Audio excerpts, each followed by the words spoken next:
Bonjour, la parole de Dieu. Dieu nous a donné sa parole. Et dans sa parole, il y a plein de choses. Il y a plein de choses que Dieu nous donne. Et bien souvent, nous demandons à Dieu, parce que nous avons lu dans la parole de Dieu, Dieu nous demande aussi de demander, de faire connaître à Dieu nos besoins. Et nous demandons des choses que Dieu nous a déjà données.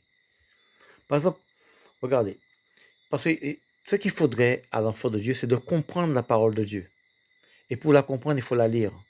Alors, si tu ne prends pas la parole de Dieu au sérieux et que c'est pour toi, c'est du blablabla, eh bien, tu ne pourras pas saisir quelque chose qui est pour toi, pour ton salut, pour ta vie éternelle, pour ton bonheur éternel. Parce que Dieu te donne la vie éternelle. Christ doit être vivant en toi, non pas à ta manière, non pas à ta réflexion, non pas avec ton intelligence, mais avec la pensée de Dieu. Si tu veux emmener Dieu à te connaître, ben, tu deviens charnel et diabolique. Si tu veux amener Dieu à se conformer à ta propre pensée, tu deviens charnel et diabolique. Mais si toi, tu te soumets à la parole de Dieu et si tu laisses Dieu t'éclairer, tu verras beaucoup de choses. Et là, tu comprendras combien Dieu t'aime et combien euh, ce que Dieu a fait, combien cela lui a coûté, ce qu'il a fait, ce que ça lui a coûté pour que tu puisses avoir la vie. Jésus a fait pour moi des choses extraordinaires pour que je puisse avoir la vie éternelle. Alléluia. Dans Luc chapitre 24, le verset 45. Alors Jésus, il leur ouvrit la pensée afin qu'ils comprennent, afin les disciples, comprennent les Écritures. Et Jésus, leur dit, il est ainsi écrit, et ainsi il fallait, que le Messie, le Christ, souffre et qu'il ressuscite des morts le troisième jour. Il le fallait. Jésus dit, il fallait que le Messie souffre. Il fallait qu'il souffre. Et plus tard, l'apôtre Paul va analyser cela, il va avoir la doctrine, il va rentrer dans la révélation et il va nous écrire cette révélation-là. Que c'est selon le dessein de Dieu, avant la fondation du monde. Dieu avait déjà formé en son cœur le dessein de venir, de prendre la forme d'un homme, de mourir à Golgotha pour que l'homme puisse être sauvé et délivré de son péché. Et que la repentance et le pardon des péchés seraient prêchés en son nom à toutes les nations, à commencer par Jérusalem, et vous êtes témoins de ces choses. Et voici, j'envoie sur vous la promesse de mon Père, le Saint-Esprit. Mais vous, restez dans la ville de Jérusalem, jusqu'à ce que vous soyez revêtus de la puissance d'en haut. Restez jusqu'à ce que vous soyez remplis, revêtus de la puissance d'en haut. Voilà ce qu'il faut faire. Ce n'est pas une prière pour dire Seigneur, je reste. C'est obéissance. Je reste. Ce n'est pas Seigneur mon Dieu, donne-moi de rester. Jésus t'a dit, il ne t'a pas demandé de prier, il t'a demandé de rester. Ce qui deviendra difficile à l'enfant de Dieu, c'est cette moquerie qui est enseignée par la prédication, par les faux prédicateurs, pour empêcher à celui qui écoute la parole de Dieu de recevoir et de ressentir la beauté et la plénitude et la splendeur de la gloire de Dieu qui se manifeste dans la parole de Dieu. Dieu te demande de faire quelque chose, tu dois l'obéir. Ce n'est pas une prière.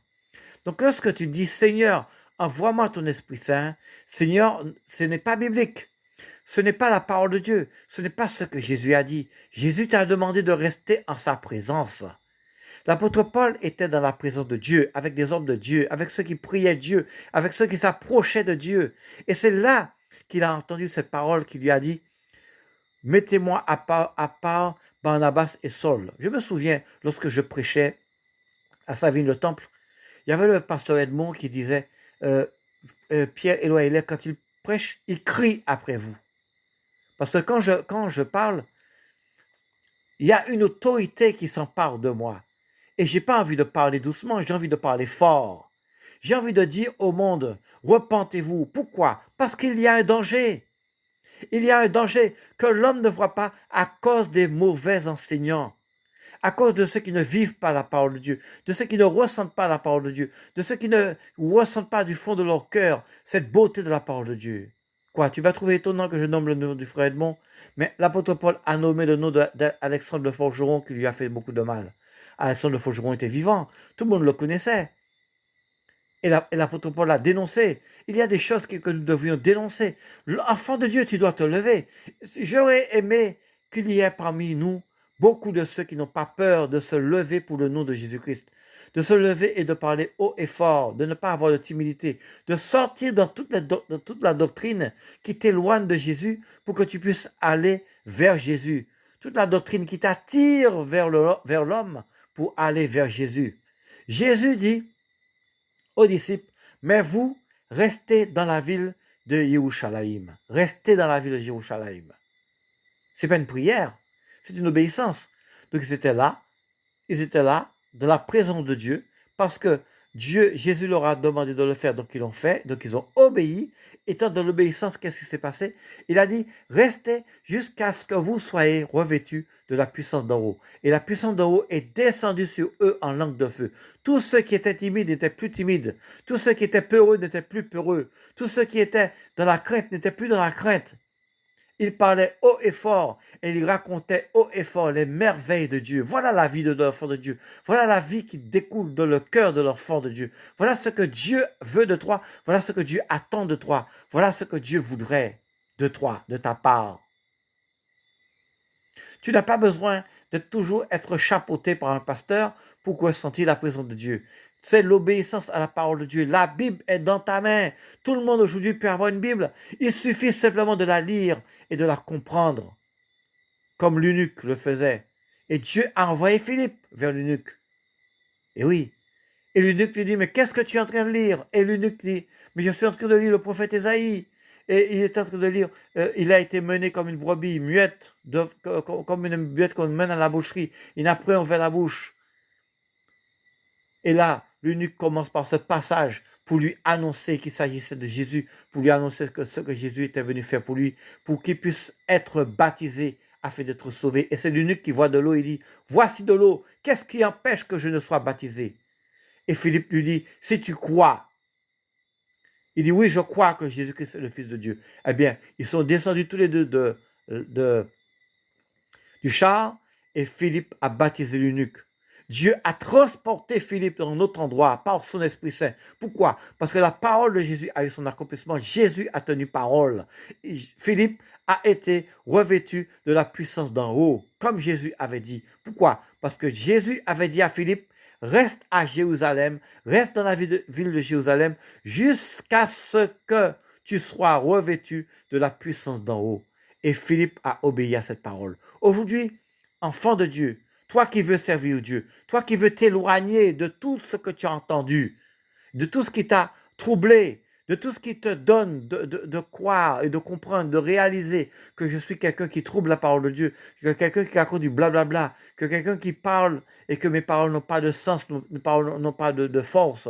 Toi, je te dis, mets-toi du côté de Dieu, prends la parole de Dieu et Dieu va t'éclairer. Je te le dis avec amour. Bien que mon amour, je la puise en Dieu pour que je ne puisse pas me laisser toujours entraîner vers le péché, vers le mal, vers la vengeance, vers les rancunes, vers les paroles d'insulte. Je veux toujours faire le bien. Je veux toujours avoir de l'action. Et mes actions, c'est le bien. Eh bien, je te le dis, avec l'amour de Dieu, que tu ressentiras dans ton cœur, par l'intelligence qui m'est donnée par l'Esprit de Dieu, que tu reconnaîtras par l'Esprit de Dieu qui t'est donné, parce qu'il n'y a pas deux Saint-Esprit. Et tu verras qu'il y a un Saint-Esprit qui vient vers nous pour nous revêtir. Et elle nous revêt de la puissance d'en haut, l'Esprit de Dieu. Pour que tu sois une nouvelle créature, pour que tu puisses avoir un autre langage, pour que tes paroles puissent faire du bien et que tu sois fortifié dans la parole de Dieu. Philippe a été emmené vers l'eunuque par la puissance d'en haut. L'apôtre Pierre était en train de prier en haut d'une maison. Dieu lui a donné une vision. Il a vu des quadrupèdes et tous les reptiles et plein d'animaux impurs descendre sur une nappe à son niveau. Il a entendu Dieu lui dire, il a entendu, lui qui a entendu, parce qu'il avait l'Esprit de Dieu. Et qu'est-ce que Dieu lui dit? Lève-toi, 1, tue, 2, et mange, 3. Lève-toi, qui veut dire la pensée, tue la parole et mange l'action. Pour comprendre cela, il faudrait comprendre beaucoup de choses en ce qui concerne la parole de Dieu, parce que toute la parole de Dieu se confirme. L'esprit, l'âme et le corps. Les trois sont d'accord. Lève-toi, l'esprit. Tue l'âme. Mange le corps. L'âme, c'est en relation avec le cœur. La bouche parle selon l'abondance du cœur. Jésus parle. Jésus est la parole de Dieu. L'action de Dieu, c'est de manger. L'action. Et c'est pour ça que Jésus a parlé. Ceux qui n'ont pas compris, eh bien, ils ont dit cette parole est dure. Mais qui peut comprendre une telle parole? Comment peut-il nous donner sa chair à manger? Eh oui. Lorsque Dieu a dit à Pierre, lève-toi, tue et mange, ça dit, est en moi, est en toi la pensée de mon esprit, est en toi ma parole, et maintenant passe à l'action. Parce que manger, c'est pas toujours penser qu'il faut manger cette chose comme la boulangerie. Mais comment peut-on comparer des reptiles que Pierre va manger et Jésus qui dit de venir manger sa chair? Eh bien, Dieu dit, ce que tu vois là, que tu dis que c'est immangeable, comme les gens trouvaient que Jésus était immangeable, eh bien, ce que Dieu a déclaré pur. Pourquoi? Parce que tout disciple accompli sera comme son maître. Lève-toi, tue et mange. Manger. C'est pas pour dire tu vas prendre un couteau, une fourchette, tu vas prendre ta cuillère, tu vas commencer à manger. C'est la parole de Dieu qui vient et qui transforme des hommes pour les donner de devenir comme Jésus. Tout disciple accompli sera comme son maître. Comment pourrais-je être comme Jésus?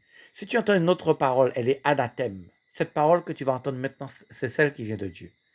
Être comme Jésus, c'est obéir à Jésus, l'exemple qu'il nous a donné. Jésus a dit, je vous ai donné un exemple afin que vous suivez mes traces. Quel est cet exemple? Un exemple vraiment super, extraordinaire, le lavement des pieds. Chose qui était réservée uniquement aux serviteurs. Jésus a pris de l'eau, il a lavé les pieds des disciples, il est venu vers Pierre pour laver ses pieds. Pierre a dit, non Seigneur, jamais tu vas me laver les pieds. Jésus lui dit, si je ne te lave, tu n'auras pas de part avec moi. Avec moi. Si je ne te lave, tu n'auras pas de part avec moi. Maintenant Pierre, réfléchis bien à ce que tu vas prendre comme décision. Est-ce que tu acceptes que je te lave les pieds? Ou est-ce que tu refuses? Parce que lorsque Jésus fait quelque chose, si tu n'as pas compris,